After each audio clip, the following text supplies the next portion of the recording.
দর্শক, এই মুহূর্তে আমরা দাঁড়িয়ে আছি ঢাকার যে প্রবেশ পথ, আহ, ঢাকা চট্টগ্রামের যে মহাসড়ক, সাইনবোর্ড, যে আহ, সাইনবোর্ড এলাকা, সেইখানে আমরা দাঁড়িয়েছি এবং কার্যক্রম নিষিদ্ধ সংগঠন আওয়ামী লীগের ডাকা লকডাউন এই মুহূর্তে কিভাবে পালিত হচ্ছে সেটি দেখানোর জন্য, সেই চিত্র দেখানোর জন্য আমরা আসলে এই মুহূর্তে দাঁড়িয়েছি। আমরা যতটুকু দেখেছি যে আসলে ঢাকা এবং চট্টগ্রাম যে পরিবহনগুলো আছে, সেই পরিবহনগুলো কিন্তু আমরা দেখতে পাইনি সকাল থেকে।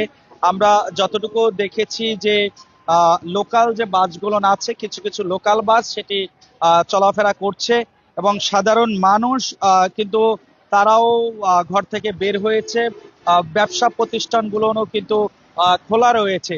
সাধারণ মানুষের কাছে আমরা যতটুকু জানতে চেয়েছিলাম, এবং আমরা এই মুহূর্তে কিন্তু দেখছি যে চট্টগ্রামের যে দিকটি রয়েছে, সেই মহাসড়কের দিকেই আমরা এই মুহূর্তে দেখানোর চেষ্টা করছি। সেই মহাসড়কের যে চিত্র, সেই চিত্র আপনাদেরকে দেখানোর চেষ্টা করছি যে আসলে আহ কোনো যানজট এই মুহূর্তে আমাদের চোখে পড়েনি। এবং এই সাইনবোর্ড এলাকায় আমরা এসে প্রত্যক্ষদর্শী কাছ থেকে জানতে চেয়েছিলাম, তারা জানিয়েছিলেন যে সাইনবোর্ড এলাকা কিংবা নারায়ণগঞ্জ এলাকায় এখন পর্যন্ত নিষিদ্ধ যে আওয়ামী লীগ, তাদের কোনো ঝটিকা মিছিল এখন পর্যন্ত এখানে বের হয়নি, বা কোনো ধরনের কোনো নাশকতার কোনো ঘটনা এখন পর্যন্ত, সকাল থেকে এখন পর্যন্ত ঘটেনি, সেটাই কিন্তু তারা জানিয়েছিলেন।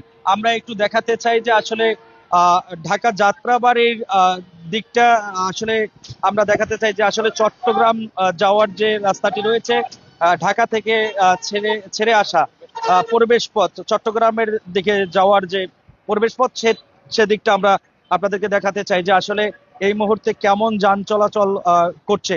আসলে আমরা যেটি বলছিলাম যে এই যে এলাকাটি, এটি জনবহুল একটি এলাকা এবং এখানে এই যে মহাসড়কটি, এটি সবসময় কিন্তু আসলে পরিবহনে অনেকটা যানজট লেগে থাকে, কিন্তু আজকে আমরা যেটা লক্ষ্য করছি তেমন একটা যানজট আমরা লক্ষ্য করিনি। এবং একই সঙ্গে যেটি বলছিলাম যে ঢাকা চট্টগ্রামের যে দূরপাল্লার বাস আছে, সেই বাসগুলো কিন্তু সকাল থেকে আসলে কোথাও থেকে ঢাকা কিংবা চট্টগ্রাম থেকে ছেড়ে আসেনি। আমরা যতটুকু দেখছি যে বিভিন্ন লোকাল বাসগুলো সেগুলো আসলে চলছে, কিন্তু সেই লোকাল বাসে যাত্রী তেমন একটা আমাদের চোখে পড়েনি আসলে।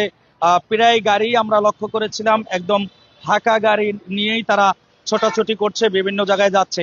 যাত্রীর সংখ্যা যদি আমরা বলি, একদম কম সংখ্যক যাত্রী কিন্তু আমরা লক্ষ্য করছি। এবং রাস্তাঘাটে তেমন একটি মানুষের আনাগোনাও আমরা এই মুহূর্তে দেখতেছি না। আসলে প্রয়োজন ছাড়া সম্ভবত সাধারণ মানুষ আসলে